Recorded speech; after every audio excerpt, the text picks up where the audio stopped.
Welcome to Islamic Life Coach School Podcast. Apply tools that you learn in this podcast and your life will be unrecognizably successful. Now your host, Dr. Kamal Akhtar. Hello everyone. Peace and blessings be upon all of you. It's been a long time since I talked about some of the basic concepts that I teach. These are extremely simple concepts, simplified intentionally so you can create change. But don't be fooled by their simplicity, because that simple is what causes the most effective change. Mostly, people come to self-development and self-growth work because they're stuck in a place that feels terrible. They're either in a place of self-diagnosed mental illness, or in a place of resentment, remorse, guilt, self-doubt. I will review some basic concepts in this podcast that are the highlight of my work that address all of these. Mostly, we are told what to do. We're told, pray, recite Quran, don't ask questions, and everything will sort itself out. We're subconsciously told emotions are a weakness, where they can represent a weakness in faith. I do not operate from any of those paradigms. I do think the actions of prayers and reciting the Quran are extremely beneficial. But we have to do our part. You have to do your part.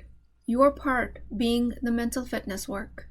The current paradigm of mental health assumes that there is an underlying mental illness that we have to work against to achieve mental health. That is a very limiting point of view, because not everyone on the planet is living with a mental illness. And even if you do have a diagnosed mental illness, you can still achieve mental health.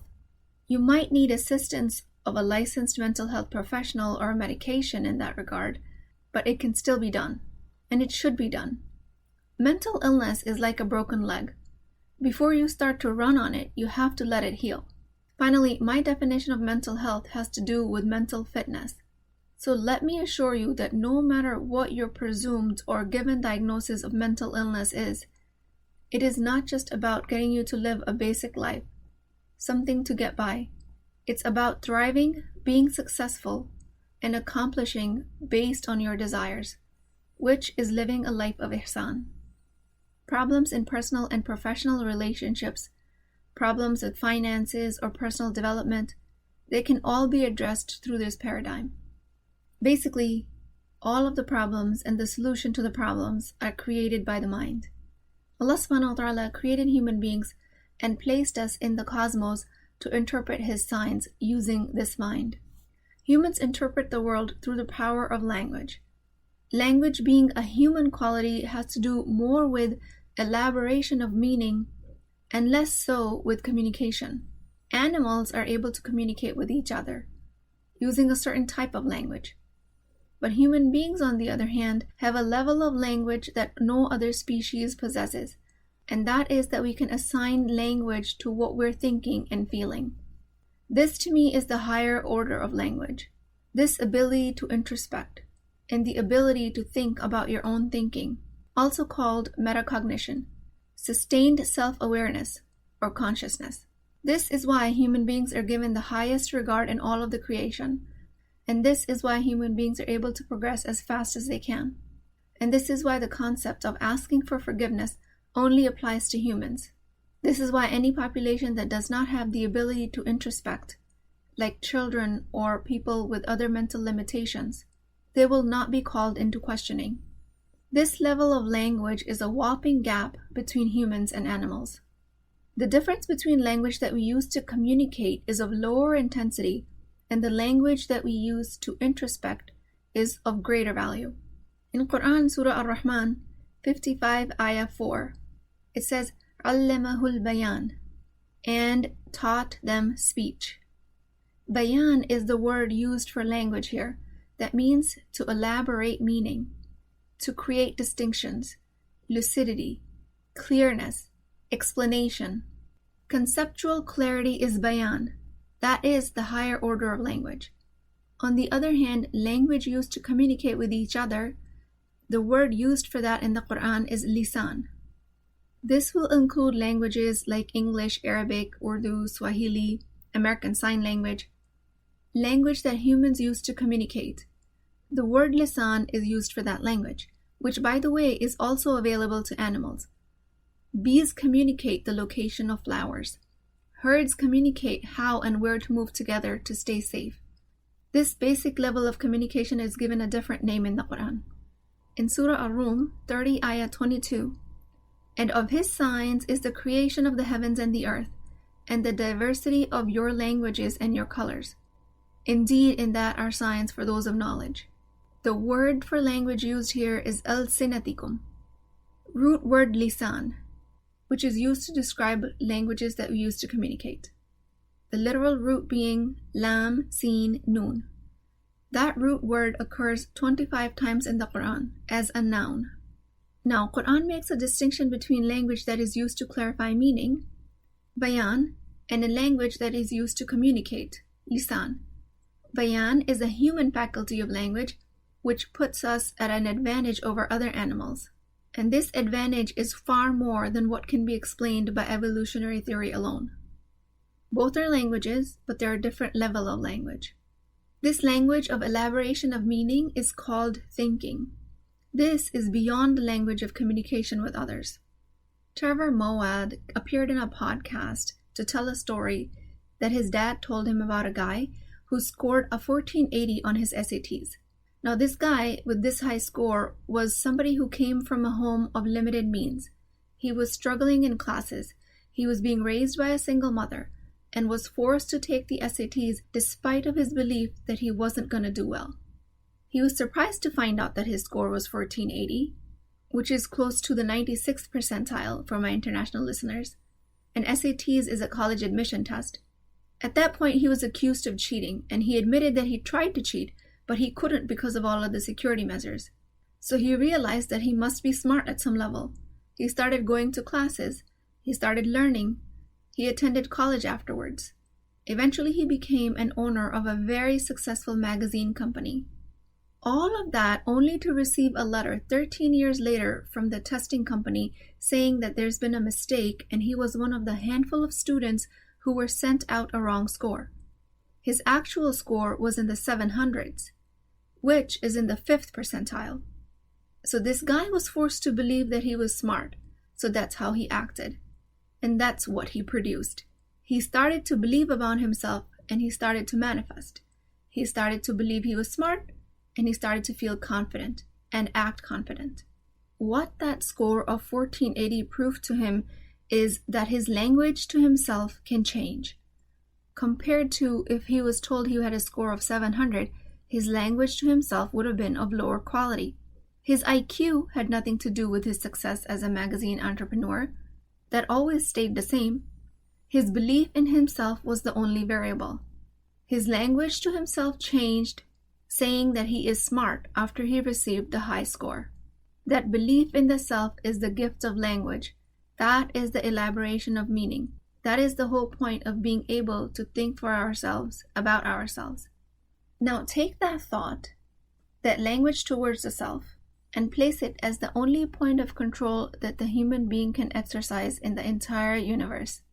This is the only point of control in your life. And this is the only point of control you'll ever need, because that thought is where all of the power of mind comes from. That's how you create everything around you. You fall in the trap of trying to find evidence of your success from the world, just like this guy. But the evidence of success has to be created from within your mind. Now, if that's the only point of control, then how can I create success? How do I know which language in my head is serving me? So imagine yourself as an entity in the cosmos. You are living in the universe, and the rest of the world is a circumstance around you. Those are the things that are not in your control, including the pandemic, including other people, including your work. That is the part of the rest of the creation by Allah subhanahu wa ta'ala. Then just imagine your mind assigning it meaning, because that is the job that your mind was created to do. Your mind assigns everything meaning, and that meaning could be of a high quality or a low quality. And based on that, you will have a high quality or a low quality feeling. And based on those feelings, you will take high or low quality actions, creating high or low quality results for yourselves. The results themselves will prove the quality of your thought. The current status of your life will prove the quality of your thoughts that you've been having so far. Now, to make matters more interesting, human beings are default wired to have low-quality thoughts. It is your responsibility as an upright human to get over this wiring and take control of your life. You are to learn that through experiences in your life. If there's a conflict in your relationship, it is most likely originating from low-quality thoughts. Language of your primal self, the nafs. And this can be done in the name of self-preservation. This might be done out of fear. It can be done out of seeking comfort. There are a lot of reasons why it happens, but it happens, and it can be undone. So the simplified version of all of this is the formula I teach, which is CTFAR, circumstances, thoughts, feelings, actions, and results. And it always happens in that order. Your circumstances do not cause your results. Your thoughts do. Going back to the example of the man who was able to create a successful magazine business, he started to think that he was smart. That created the result of success. When he was thinking he wasn't smart and that he was just born into poverty and he was meant to struggle, that is the struggle he was creating because he was thinking he was a victim of his circumstances. So it turns out the culprit out of all of this is the nafs, and shaitan uses it as a source of his whispers. So this nafs is the root cause of all the problems that we create in our lives. Surprise, surprise.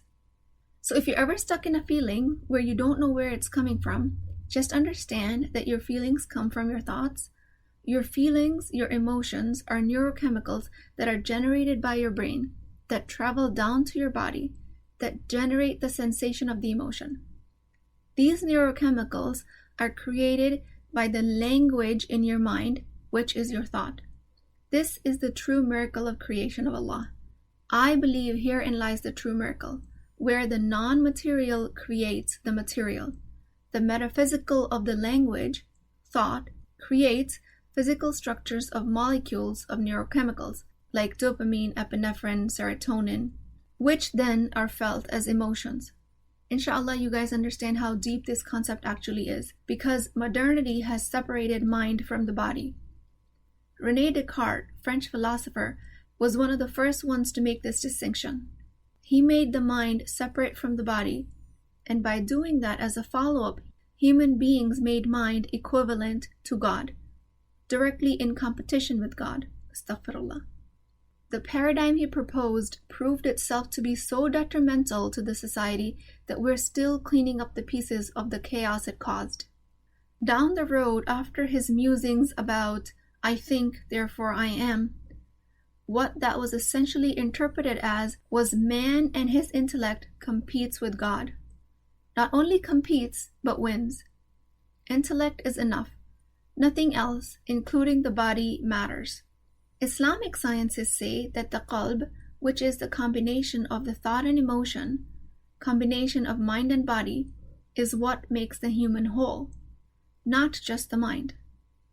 The Quran emphasizes the importance of intellectual investigation a total of 750 times, which is a huge number, compared to the word salah, which is mentioned in the Quran 67 times.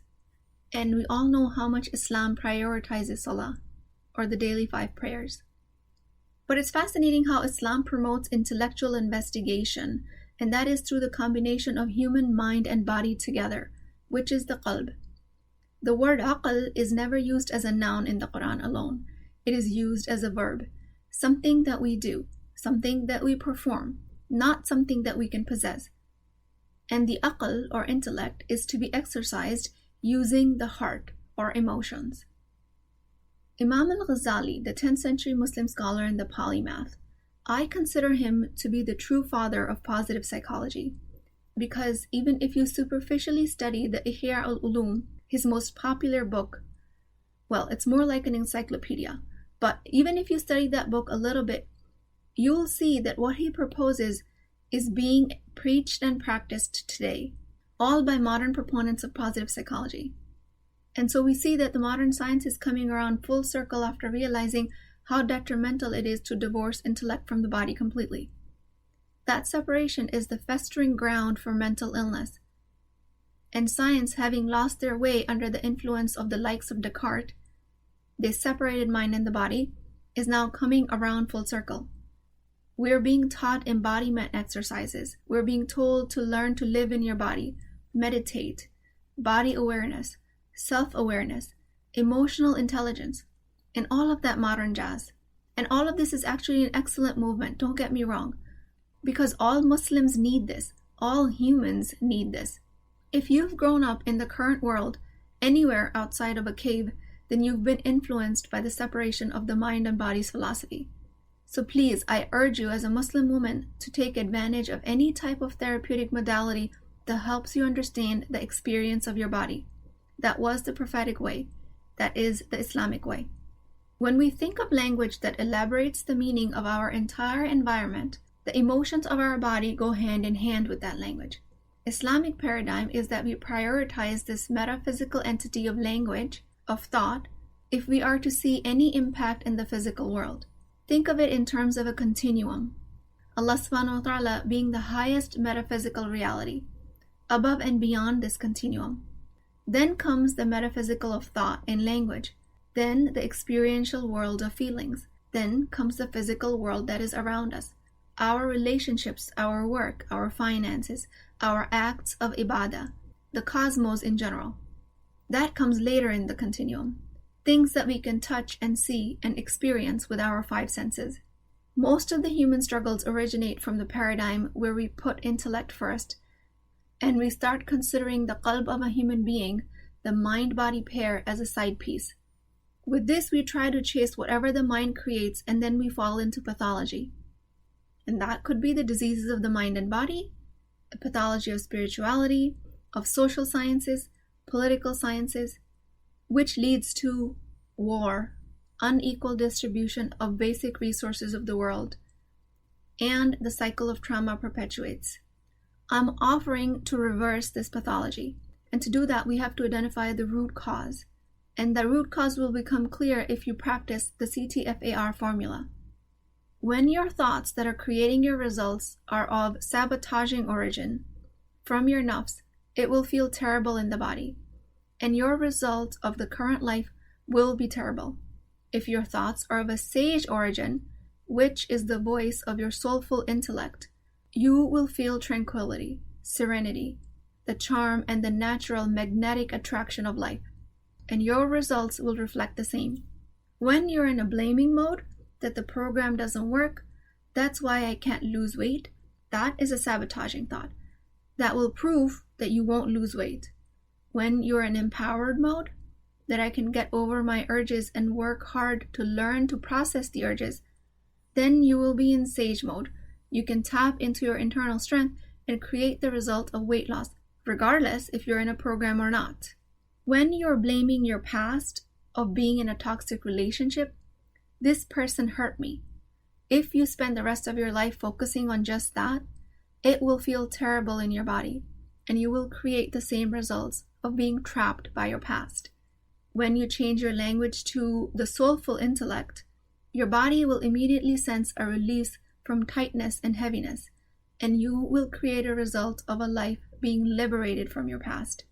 Pay exquisite attention to your internal language, the elaboration of meaning, because that is a tool that Allah subhanahu wa ta'ala gave you to create the world around you. Your mind is the wasila through which your physical world is manifested. When I say mind, I don't just mean aql in its solitary standing. I mean the mind and the body, the soulful intellect that takes into account your feelings and your heart, which is why there is so much emphasis in Islam to purify your heart. When you use this whole self as a tool, the best of your life will manifest. Allah subhanahu wa ta'ala doesn't need us to create the best life for ourselves, but a wholesome human being is a tool through which the best life can be manifested. Just like Allah subhanahu wa ta'ala doesn't need medicine to deliver a cure. Medicine is just a tool through which a cure is delivered. The best of our life, the cure of all diseases, ultimately lies with Allah subhanahu wa ta'ala. We just utilize the tools we're given. We're also told in the Quran, Surah Kahf 18, Ayah 51, I did not make them witness to the creation of the heavens and the earth, or to the creation of themselves. We did not witness the creation of the heaven and the earth. but we are witnessing what we're creating for ourselves. When Allah subhanahu wa ta'ala gave us a mind, He made us responsible for this creation of our physical reality. We acknowledge He doesn't need us for creation. We are the ones that need the tools, but we also have to use this tool to its full capacity. This physical reality can be a relationship with your husband. It could be a physical reality of you being in debt or any other life experience. Everything is being created by you. In my coaching program, Empowered Muslim Women, I offer an extremely effective and simple method to identify where have we lost the sight of this bigger picture. And I teach you guys how to gain control of it again. I only enroll extremely dedicated women who see the vision of their true potential, women that are willing to take charge of their lives and invested and dedicated. How involved you are in this work is up to you. I pray that my effort is accepted, inshallah. When you work towards your mental fitness, when you train your brain to work for you instead of against you, when you take control of that internal environment, the qalb, when you take control of that heart through that soulful intellect, when you use that language at your disposal to elaborate the meaning of your life, you can fulfill any dream that you want, inshallah. I work towards making the mind of a Muslim woman as fit as possible, because I believe a Muslim woman is the backbone of the Muslim nation. She nurtures the future imams, the future politicians, future physicians, astronauts, epigeneticists, code developers, artists, writers, filmmakers. She nurtures a whole nation into shape. Your mental health as a Muslim woman is of prime importance. When you are practicing the correct paradigm, the following generations will also practice the correct paradigm. If you are her and you're getting this message, give yourself permission to invest into your mental fitness. Invest in training the language to the self. The future of the Muslims depends on your mental health. I pray that Allah subhanahu wa ta'ala purifies my intentions of making a difference for the Muslim Ummah. I pray to Allah subhanahu wa ta'ala for each and every one of us so that we can tap into our resources to do this work. May Allah subhanahu wa ta'ala provide us with multiple avenues to learn self-awareness and self-improvement work. Please get access to my mental health webinar. I will leave the link in the show notes, and keep me in your du'as. I will talk to you guys next time. If you're interested in getting coached by me, I'm offering a very affordable opportunity to do that with Wisdom Wednesdays. This is not a course, not a lecture. This is an opportunity for live coaching, real change with Islamic adab and etiquette. You do not need more information. You actually need a space to create change. At $19.99 a month, which is the price of takeout dinner, you as a Muslim woman will create confidence, intimacy, and connection without shame or fear of judgment, because your privacy is my highest priority. So join at www.islamiclifecoachschool.com, resources, Wisdom Wednesdays. I'll see you inside, inshallah.